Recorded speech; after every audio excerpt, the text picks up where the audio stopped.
दोस्तों, क्या आप जानते हैं हमारे भारत को सोने की चिड़िया क्यों कहा जाता है? विश्व की सबसे पहली यूनिवर्सिटी कहाँ और कौन सी थी? अगर भारत पर मुगल शासकों ने आक्रमण ना किया होता तो आज हमारा भारत कहाँ होता? अगर मैं कहूँ कि इन तीनों सवालों का एक ही जवाब है तो क्या आप मानेंगे? चलिए आज इसी पर बात करते हैं। मैं हूँ कनिष्का और आप देख रहे हैं AGSKI 360। भारत को सोने की चिड़िया सिर्फ उसकी धनराशि और सोने की वजह से नहीं कहा जाता था, बल्कि भारत की अपनी आधुनिक सभ्यता और विश्व के अपने ज्ञान की वजह से भी लोग इसे सोने की चिड़िया के नाम से जानते थे। लोग ज्ञान प्राप्त करने के लिए अलग अलग देशों और सभ्यताओं से विश्व की पहली और सबसे बड़ी यूनिवर्सिटी नालंदा यूनिवर्सिटी, जो कि भारत के एक राज्य बिहार में स्थित है, वहां आया करते थे। इस यूनिवर्सिटी को सबसे बड़ी और सबसे ज्ञानवर्धक यूनिवर्सिटी माना जाता था, जिसको एक मुगल शासक की जलन के कारण जलाकर राख कर दिया गया। मगर ऐसा क्यों हुआ? इतनी विशाल और ज्ञान की भरमार नालंदा यूनिवर्सिटी को क्यों जला दिया गया? दरअसल सन 1193 में भख्तियार खिलजी नाम के एक मुगल ने इस नालंदा यूनिवर्सिटी को पूरी तरह से जलवा दिया। यहाँ के जितने भी मॉन्क्स और प्रोफेसर्स थे उनको भी मरवा दिया। कई मॉन्क्स को इसने जिंदा जला दिया था। नालंदा यूनिवर्सिटी आखिर जिसके बारे में हम इतनी देर से बात कर रहे हैं, ये आखिर है क्या?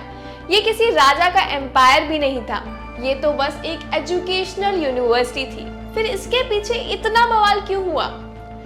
नालंदा का मतलब होता है अनस्टॉपेबल फ्लो ऑफ नॉलेज, और बिल्कुल इसकी नाम की ही तरह ये भी एक रेजिडेंशियल यूनिवर्सिटी थी, जिसमें 10,000 से ज्यादा मॉन्क्स और 1500 से ज्यादा टीचर्स थे और प्रोफेसर्स पढ़ाया करते थे।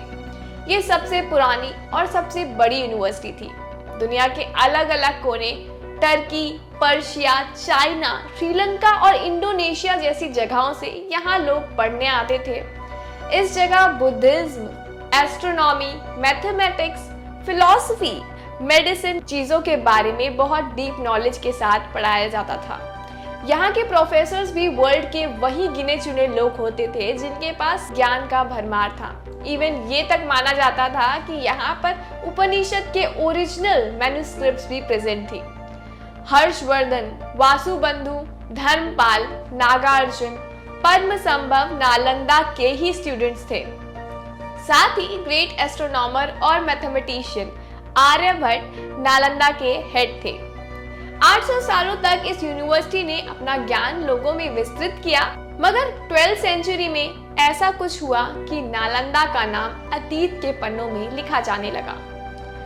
नालंदा पर कुल 3 आक्रमण हुए, जिसमें से पहले और दूसरे आक्रमण के बाद नालंदा का दोबारा निर्माण किया गया, मगर तीसरा अटैक ऐसा था जिसके बाद नालंदा में कुछ रीबिल्ड करने के लिए बचा ही नहीं।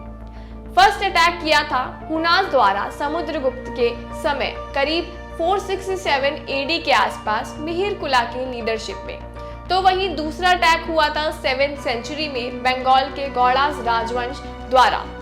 मगर तीसरा और सबसे बड़ा आक्रमण किया था भख्तियार खिलजी ने, जो कि आखिरी और सबसे भयानक आक्रमण था। मगर उसने ऐसा क्यों किया? टर्किश इन्वेडर भख्तियार खिलजी एक बार बहुत ही ज्यादा बीमार हो गया। बड़े बड़े वैद्य और इलाज होने के बाद भी वो ठीक नहीं हो पा रहा था, और तभी उससे किसी ने राहुल श्री भद्रा का नाम लेकर खिलजी को उनसे इलाज करवाने को कहा। मगर खिलजी एक कट्टर मुस्लिम था, उसने किसी गैर मुस्लिम से इलाज करवाना गवारा नहीं था। मगर जब उसकी तबीयत बहुत ज्यादा बिगड़ गई, उसने एक बार भद्रा को बुलाने का फैसला लिया। लेकिन खिलजी अपने अहंकार को भी तोड़ना नहीं चाहता था, तो उसने भद्रा को धमकी दी कि वो उसकी दी हुई दवाई नहीं खाएगा, और अगर उसने उसे ठीक नहीं किया तो वो उसे मरवा देगा। तो ये सुन के भद्रा जी ने उसे कुरान पकड़ाई और उससे कहा कि ये कुरान उसे रोज पढ़नी है, और वाकई कुछ समय बाद खिलजी बिल्कुल ठीक हो गया। मगर ये सब देखकर खिलजी को जलन होने लगी कि कोई हिंदू हमसे ज्यादा ज्ञानी कैसे हो सकता है। वो आग बबूला हो गया। लेकिन दोस्तों, अब आप सोच रहे होंगे कि श्री भद्रा ने बिना दवाई दिए खिलजी को ठीक किया कैसे? तो उन्होंने खिलजी को जो कुरान दी थी, उन्होंने उसके पन्नों पर दवाई लगा दी, जिससे वो दवाई खिलजी के शरीर तक पहुंच गई थी और खिलजी ठीक हो गया। लेकिन अब ये बात जब खिलजी को पता चली तो वो गुस्से और जलन में इतना क्रोधित हो गया और ये सब सहन नहीं कर पाया, क्योंकि वो नहीं चाहता था कि हिंदू उससे और उसके मजहब के लोगों से ज्यादा ज्ञानी हो, और उसे पूरे नालंदा महावीरा को जलाकर राख कर दिया। मॉन्क्स और प्रोफेसर्स के ज्ञान केंद्र नालंदा की लाइब्रेरी, जिसमें 90 लाख से ज्यादा किताबें थी और ओरिजिनल मैन्युस्क्रिप्ट्स थी जो कभी वापस रिकवर नहीं हो सकती थी। नालंदा में इतनी किताबें और ये इतनी बड़ी यूनिवर्सिटी थी कि 3 महीनों तक ये आग नहीं बुझी थी। लेकिन 2006 में एपीजे अब्दुल कलाम जी ने एक प्रपोजल रखा कि नालंदा यूनिवर्सिटी को फिर से बनाया जाए, और नालंदा महावीरा के नाम से फिर से इंडियन गवर्नमेंट ने यहाँ पर एक एजुकेशनल हब बनाया। हालांकि इस यूनिवर्सिटी को उस समय की नालंदा यूनिवर्सिटी तक पहुंचने में काफी मेहनत और समय लगेगा, मगर 2014 से यहाँ एडमिशन स्टार्ट हो चुके हैं। लेकिन इन सब के बीच आपको क्या लगता है, किसी एक बंदे की जलन और अहंकार की वजह से और घमंड की वजह से भी इस पूरे के पूरे नालंदा का इतिहास खत्म कर दिया? क्या ये सही है? और अगर आपको ऐसी ही किसी जगह का रहस्य पता है तो मुझे कमेंट करके बताएं, और अगर वीडियो इंटरेस्टिंग और रिलेटेबल लगी तो वीडियो को शेयर करना ना भूलें।